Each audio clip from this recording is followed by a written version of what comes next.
یعنی نبی کریم علیہ السلام نے جب حسنین کریمین کی محبت کو بیان کیا ہے تو سرکار کا وہ بیان کرنا ہی اتنا زیادہ درد اور سوز کا باعث ہے، اتنا زیادہ وہ خوبصورتی والا ہے۔ آپ ذرا دیکھیے، ہم روز نہیں اپنی اولاد کے لیے دعا کرتے، اگرچہ روز بھی کرنی چاہیے، لیکن کبھی کبھی ایسا وقت آتا ہے کہ والد والدہ بالخصوص مصلی بچھاتے ہیں۔ اللہ بچوں پر مہربانی فرما۔ نبی کریم علیہ السلام نے بھی اپنے شہزادوں کے لیے دعا فرمائی، اور بندہ روز دعائیں کرتا ہے، اور ہمارے ہاں تو رٹی رٹائی دعائیں بھی چلتی ہیں، روز لوگ دعا کرتے ہیں، لیکن اولاد سے رشتہ اس طرح کا ہوتا ہے کہ انسان دعا کرتا ہے تو اس کے جذبات اس کے قابو میں نہیں رہتے۔ لوگ تو بچوں کے لیے دعا کا پیغام دیتے ہوئے رو پڑتے ہیں، میرے بچے کے لیے دعا کرنا۔ کبھی غور تو کرو، توجہ تو کرو میرے بھائی اس بات پر کہ محبوب نے حسنین کریمین کو سامنے کھڑا کیا، اور کھڑا کر کے اللہ کی بارگاہ میں ہاتھ اٹھا کے باقاعدہ دعا کی، کہا اے اللہ میں ان دونوں سے محبت کرتا ہوں، تو بھی ان سے محبت فرما، اور مالک جو جو میرے حسنین سے محبت کرے تو ان سب سے بھی محبت فرما۔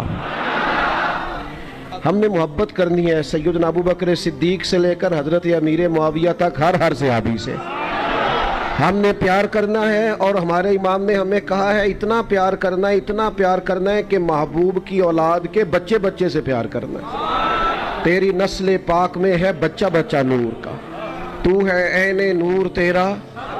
اچھا عجیب بات ہے کہ کھل کے سیرت نہیں بتائی لوگوں کو حضرت ابو عبیدہ بن جراح کی، ہم نے یقین سے کہتا ہوں نہیں بتا سکے ہم لوگوں کو حضرت معاذ بن جبل کی فضیلتیں، نہیں لوگوں کو آگاہی حضرت خالد بن ولید کے جذبہ جہاد سے، کہاں خبر ہے لوگوں کو کہ حضرت سالم مولا کون تھے، کہاں لوگ جانتے حضرت ابی بن کعب کیسے آدمی تھے جن کو امامت کا انتخاب کیا سیدنا فاروق اعظم نے کہ آپ تراویح پڑھائیں گے، کہاں اس پر سیمینار ہوئے، کہاں ان بزرگوں پر ہم نے کام کیا۔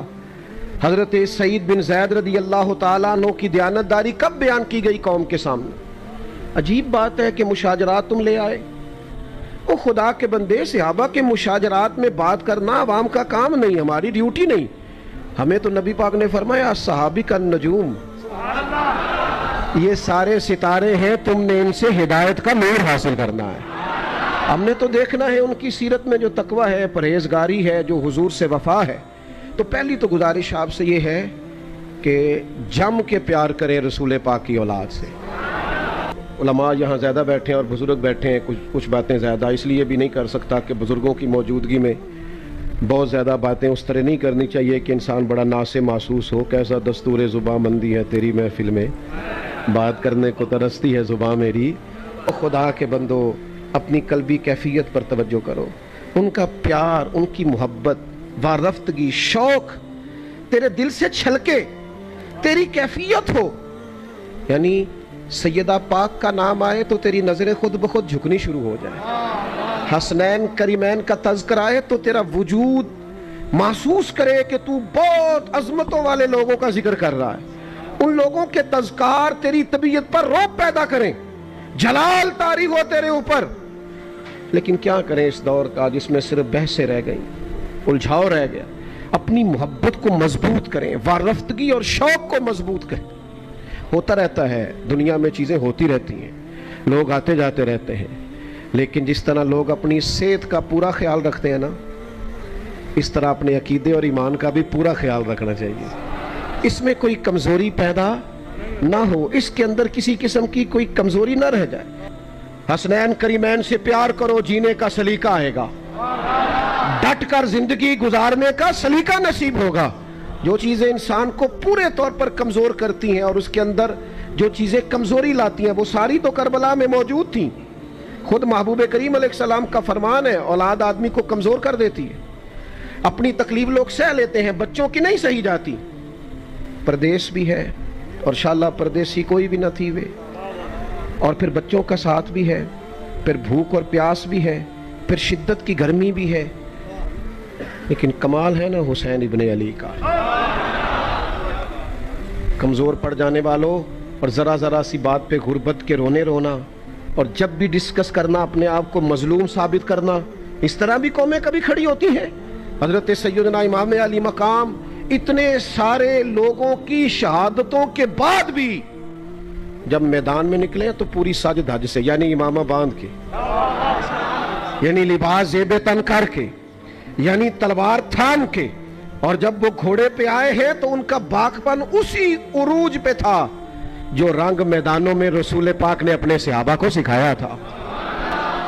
تیسری گزارش آپ کی خدمت میں یہ کریں، ایک تو ان سے پیار کریں، دوسرا ان سے جینا سیکھیں۔ تیسری بات یہ ہے کہ انقلاب سویرے نہیں آ جایا کرتا، حالات صبح محنت کر کے شام کو بدل نہیں جاتے۔ یہ جو ہمارے نوجوان بڑی جلدی نتیجہ مانگتے ہیں نا، فٹافٹ ٹھیک ہونا چاہیے۔ او بھائی ادھر دیکھیں میری طرف، جتنے انبیاء دنیا میں آئے سارے کامیاب ہو کے گئے، سارے انبیاء، لیکن کسی کا کلمہ 100 لوگوں نے پڑھا ہے، کسی کا 150 لوگوں نے پڑھا ہے۔ نبی کامیاب گئے اس لیے کہ جو ڈیوٹی اللہ نے لگائی تھی وہ ڈیوٹی انہوں نے پوری سر انجام دی۔ ڈیوٹی کرنا ذمہ داری ہے، رزلٹ نہ اپنی مرضی کا مانگے۔ جو بندہ اپنی مرضی کا رزلٹ مانگتا ہے وہ کمزور ہو جاتا ہے۔ آپ اپنی ڈیوٹی کریں اور پھر ڈیوٹی کر کے نتیجہ اپنے رب پہ چھوڑ دیں، محنت میں کمی نہ کریں۔ یہی امام علی مقام کا پیغام ہے۔ امام حسین شہید ہو گئے تو اگلی صبح یزید کا تختہ نہیں الٹ گیا تھا۔ امام علی مقام کی شہادت کے تیسرے دن حکومت نہیں ٹوٹی تھی، وہ تو 4 سال حکمران رہا، لیکن پھر اس طرح اترا ہے کہ لوگ ذرا نام بھی لیتے ہیں تو ڈر ڈر کے سہم کے لیتے ہیں۔ پھر اس طرح اترا ہے کہ وہ ہمیشہ کے لیے اتر گیا۔